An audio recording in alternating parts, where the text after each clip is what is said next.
талаас нь одоо бас асуулт асуувал илүү ч үр дүнтэй юм шиг.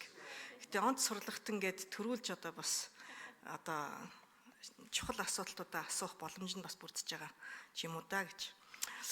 Би хөтөлбөр нийгмийн хамгааллын сайдаар ажиллаж байхдаа 2021 онд ангчин бүрэн гишүүнтэй бас уулзаж бид хөтөлбөрийн чадвар алдалтын одоо тогтоолт, за энэ донор, цусны донор, ер нь одоо донор энэ талаар авч хэрэгжүүлэх арга хэмжээ, нийгэмд хэрхэн яаж нөлөөллийн одоо ажлууд хийх үү, хэрхэн яаж төрөөс харж үздэг байх вэ гихчлэн одоо асуудлуудыг 21 онд одоо бас ярьж исэн. Тэгээ улмаар 22 оны 8 сарын 1-нд нийгмийн даатгалын үндэсний зөвлөлөөрөө нэг шийдвэр гаргаж ирсэн нь оршуулгын тэтгэмж гэж өгдөг. Тэгээ оршуулгын тэтгэмж дээрээ одоо донор, амьгүй донорын асуудлыг бас анх удаа одоо төрийн бодлогод бас тусгаж одоо үдэж өгч байгаа ёслолыг нэр төртөөгөөр одоо хийдэг байя. Ердийн одоо оршуулгын зардлаас илүү ахиугаар одоо өөрөөр авч үзье гэдэг ийм шийдвэрийг анх гаргаж ирсэн. Оршуулгын тэтгэмжийг 1 сая төгрөг байсныг 2 сая төгрөг болгож анх одоо өөрчлөөд тэгээд донор, амьгүй донороор байсан бол аргэрт нь одоо 3.5 сая төгрөг оршуулгын тэтгэмж өгдөг байх ийм одоо өөрчлөлтийг хийгээд тэгээ уг нь бол нийгмийн даатгалын сангаас одоо оршуулгын тэтгэмж авах эрх нь үүсээгүй хүмүүс халамжийн сангаас бол авдаг. За энэ бол оршуулагч байна уу эсвэл одоо тэтгэвч байна уу, тэтгэмжч байна уу яг адилхан. Нийгмийн даатгалаасаа авах эрх нь үүсээгүй бол халамжийн сангаасаа тухайн одоо насны болоод бусад одоо шалгуурны нийцсэн бол өгдөг. Харамсалтай нь би яг 8 сарын 1-нд шийдвэрээ гаргачаад 8 сарын 29-нд ажиллаа өгсөн учраас халамжийн хуулийнхаа зохицуултыг хийж амжаагүй одоо өнгөрчихсөн. Тэгээд энээс болж дараа нь нийгмийн даатгалын шимтгэлд төлөгч байгаагүй гэдэг агуулгаар халамжийн одоо энэ хуулинд өөрчлөлт хийгдэггүй гэдгээр бас асуудал үүссэн тохиолдол гарсан байсан. За надаас хойш одоо 5 дахь сайд нь одоо ажиллаа хийж байгаа. Тэгээд харамсалтай нь одоо яг энэ зохицуулт бол хийгдэггүй л байна. Тэгээд эрүүл мэндийн сайдын одоо бас тушаалаар эрүүл мэндийг дэмжих сангаас нийгмийн даатгалын төлөгч байгаа эсгээс үл хамаарч бас 3.5 сая төгрөгийг өгдөг болсон гэж ойлгож байгаа. Энэ бодлого хിവэрэ байгаа юу? Одоо яг хэрэгжилт нь хэр байгаа вэ гэдэг нэг юм асуудал байна. Хоёр дахь нь болохоор бид нар яг энэ донорын асуудлыг бас чухалчлахгүй бол сайн тайлбарлаж иргэддээ одоо бас их эвтэхнэр эн чинь буян юм а гэдэг талаас нь одоо амьдрал бэлгэлж байгаа шүү гэдэг бас сайн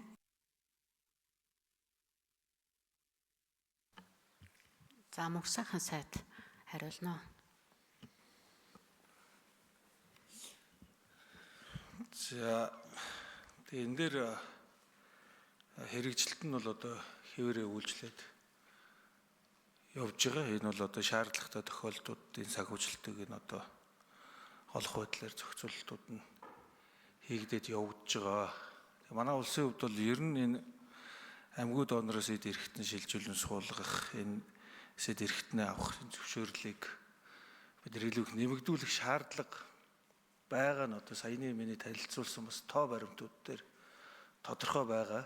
Тэгэхээр цаашдаа бид нэр ер нь яаж энэ ард дэрэгдэх амь насыг одоо аврах тал дээр энэ амьгүй донорын эдээс эрхтэн одоо бид нэр донор болох энэ боломжийг бүрдүүлэх тал дээр энэ зохицуулалтуудыг, хуулийн шинжилтүүдийг бүгдийг нь богино хугацаанд хийж хэрэгжүүлэх юм шаардлага бол байгаа. Нөгөө талаасаа энэ тусламж үйлчлэгийг үзүүлж байгаа эмч эмнэлгийн ажилчдынхаа одоо эрх зүйн байдлыг сайжруулах юм зайлшгүй шаардлага өнөөдрийн байдлаар тулгараад байгаа. Тийм учраас энэ хоёр зүйл рүү чиглэсэн юм хууль эрх зүйн шинжилтүүд дээр ер нь эрүүл мэндийн яам бодлогын хувьд бол нэлээд анхаарал хандуулад ажиллаж байгаа. За баярлалаа. За тодруулга Арин цагаа гişүн. Тодруулга. Сангаас хэд олгогдсон мэ гэдгийг хариулчих юм тэндээс. Ажлын хэсгээс дэмжих сангаас одоо хичнээн мөнгө гарсан байна. 4 номер 4 дугаар микрофон хийн. За нэрээ хэлээд асуултанд хариулна.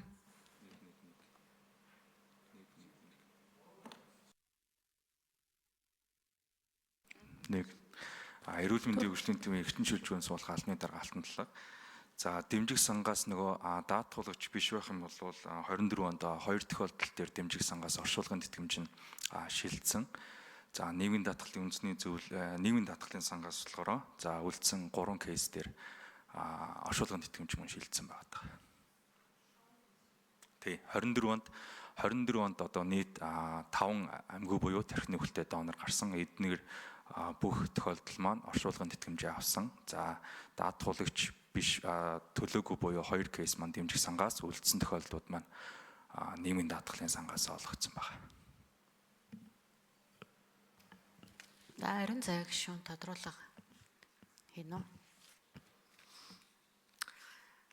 Мөнх сайхан сайд бас нэг хэвлэлд ярьчихсан байсан бусад улс орн буюу хөгжсөн улс орнууд бол бүх хүнийг донор гэж үзнэ.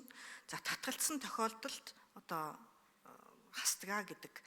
Тэр хөгжсөн улс орнуудын яг энэ эргэтэн шилжүүлэх ажиллагаа нь яагаад нэмэгдсэн байдаг вэ гэхээр магадгүй энэ шийдвэрээсээ бас улбалж байгаа. Ер нь амьд хүнээс эргэтэн авна гэдэг нь бол тухайн хүний амьдралын чанарыг бас бууруулж яадаг учраас аль болох амьгүй буюу тархины өвчлөлттэй хүмүүсээс авдаг юм байна гэж. Тэгээ Монгол улсад болохоор би одоо энэ статистик мэдээллийг авсан гэмтлийн. Тэгээ ер нь 5 жилийн хугацаанд 3300 тархины одоо гэмтлийн улмаас нас орсон хүн байгаа байхгүй юу? Тэгэхээр тэр чинь жилд ойролцоо 600 хүн гэсэн үг. Тэгэхээр энэ зөв голдролдоо орох юм бол зөв талаас нь харах юм бол эдгээр жилд 5 байтугай одоо уг нь гарах боломжтой. Тэгэхээр урамшууллын систем гэж үзэх юм бол энийг одоо орчуулгын тэтгэмж гэхээс илүүтэй тайтгарлын мөнгө гэдгээрээ За нэмэлт 1 минут өгнө үү? ямар нэгэн байдлаар бид нар яг тэр бусад улс орн шиг одоо аут гэж бид нар хэлдэг те нөгөө хүн болгон донор шүү гэдэг энэ зохицуултыг хийж чаддгүй ба гэхэд ядаж тэр тайтгарлын мөнгийг болоод энэ нийгмийн ойлголтын дээр нь одоо бас хандлага дээр нь ажиллах хэрэгцээ шаардлага бол байгаа юм а гэж харж байгаа. Яг л манай улсын хувьд нас оролтыг аваад үзэх юм бол жилийн 17 мянган хүн нас орж байна. За эдгээрийг задлаад үзвэл 5.7 мянган зүрх судас тогтолцооны өвчтөний улмаас 4.3 нь хавдрын улмаас за 3 мянган хүн бол гэмтэл, хордлого, гадны шалтгаанд ослын улмаас байгаа байхгүй. Тэгэхээр яг энэ хавдраар болоод бусад одоо өвчлөлөөрөө нас орж байгаа хүмүүсийг өнөөдөр одоо осолд орж байгаа бас энэ одоо хүмүүс эргээд одоо үргэлжлүүлэн юу гэмдэ одоо буян үлтгэл гэж одоо хэлээ да монголчуудын ойлгомжтой хэлээр нь тийм ээ. Одоо амьдралын чанарыг бусад хүнд одоо дээшлүүлэх энэ боломж нь байдаг юм а гэдгийг хэлүүлээ бас сайн нэвтрүүлэхгүй бол болохгүй. Тэгээ чим бүрэн гишүүнтэйгээ бид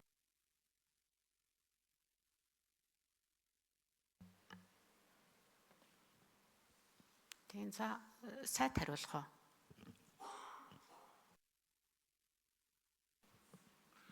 За ер нь ариун зай гишүүний хэлж байгаа зөв. Гэхдээ одоо тархины гэмтлийн улмаас нас орсон хүн болгон бол одоо бас тийм донор болох тэг ер нь боломжтой биш.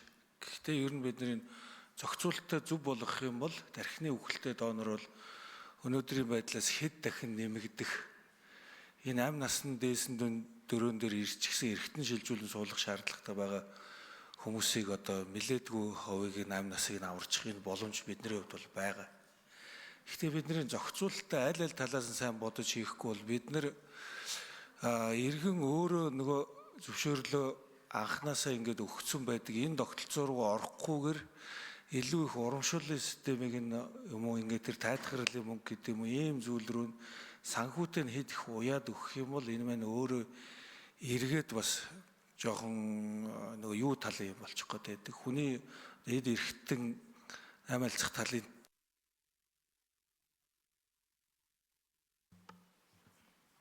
За энэ дээр ажлын хэсгээс хариулах юм байна уу? Илүү нэг жоохон тодорхой. Тий, яад бол та юу олон нийтэд бас энийг сайн ойлгох хэрэгтэй л да. Энэ амьгүй донор ер нь олон улсын жишээ ямар гэдэг. За 3 номер сэргэлэн эмчтэй.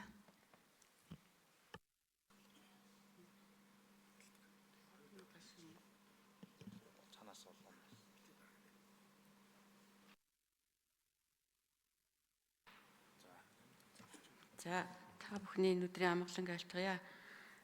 Улсын 1-р төвийн эмнэлгийн элэг шилжүүлэн суулгах багийн ахлагч эргэтэн шилжүүлэн суулгах төвийн зөвлөх эмч Сэргэлэн гэж юм байна. Тэгээ ер нь бол энэ хөгжсөн орнуудад бол тэр opt out буюу ер нь тухайн хүн амьд ахуйдаа би донор эдийн одоо эргэтний донор болохгүй гэж л одоо хүсэлт өгөөгүй бол нас барсан одоо хүн болгон эргэтний донор болох юм хуультай байдаг. Тэгээ ер нь бол энэ чиглэл рүү орсон улс оронд бол энэ аймагуд донороос эргэтэн шилжүүлэн суулгах үйл ажиллагаа бол их өндөр хөгжсөн байдаг. Жишээлбэл одоо Европын бүх орнууд, Америкийн нэгдсэн улс, за тэгээд энэ л хамгийн сүүлд одоо Казахстан гэх мэт энэ улсууд бол бүгд энэ opt out буюу саяын хэлсэн тэр өөр За нэмэлт минутын хангалттай өгнө. өөр амьд ахуйдаа одоо би эргэтний донор болохгүй гээгэл бол бүгд донор болдог. Энэ үйл ажиллагаа явдаг. За тэгвэл энэ давхар бас зохицуулгатай.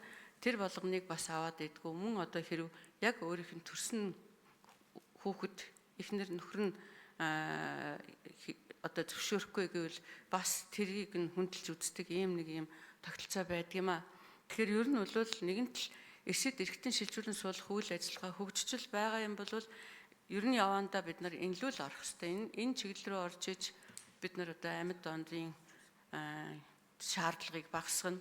Дахиад нэг эрүүл хүнийг одоо бас мэс засал хийх амь насанд нь бас мэдээж хэрэг эн чинь том мэс засал хийгдэж байгаа учраас халтай. Ингээд энэс сэргийлэх боломж бол бий болох юм. Дэлхийн эрүүл мэндийн байгууллага бол ерөөсөө л аймагуд донороос эргэтэн шилжүүлэн суулгахын тогтолцоог илүү хөгжүүлээл гэсэн ийм чиглэлийг бол баримталдаг. Тийм учраас бид нар ч гэсэн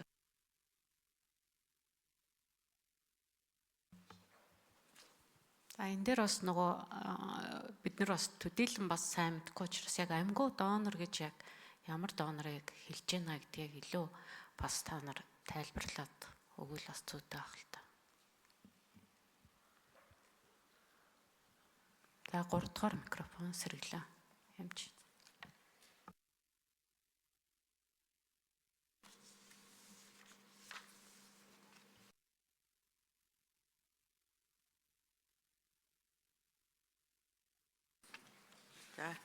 аймагуд донор гэж ерөөсөө нөгөө аймагуд донор гэдэг нь тархины өвгөлтөнд тусгай одоо мэрэгсэн багаар тодорхойлогдсон. Тэгвэл тухайн хүнийх нь цусны эргэлтийг цусны эргэлт нь хിവэрэ хадгалагдаж байгаа. Амьсгал нь зогссон. Тэгвэл амьсгалыг нь зохиомлоор одоо машинаар аппаратаар зохиомл амьсгалын аппараттай байгаа. Ийм л хүнийг тархины аймагуд донор гэж нэрлэдэг. Ийм хүн бол тархины одоо бор давхарга нь үндсэндээ ажиллахаа байсан. Амьсгалын төв нь ажиллахаа байсан. Зөвхөн зүрх судасны төв нь автоматар үйл ажиллагаа нь дөнгөн данган явагдаж байгаа. Ийм л тохиолдлыг бол аймагуд донор гэдэг. Гэхдээ энэ аймагуд донорыг бол тухайн донор байрлаж байгаа эмнэлгийн тархины өвгөл тодорхойлох баг гэж тусгай баг байдаг. Тэр баг бол тархины өвгөлтэй байна гэдгийг тодорхойлоод За нэмэлт минутыг өгнө. тархины өвгөлтэй байдна гэдгийг тодорхойлсны дараагаар тэр тархины өвгөлтэй гэдгийг тодорхойлохдоо 6 цагийн зайтаагаар 2-3 удаа давтан үзлэг хийж тархины өвгөлийг тодорхойлдог. Энэ тохиолдолд тэр баг зөвшөөрсөн тохиолдолд энэ хүн бол тархины өвгөлтэй байна гэдгийг тодорхойлогддог. Энийг аймагуд донор гэж нэрлэдэг.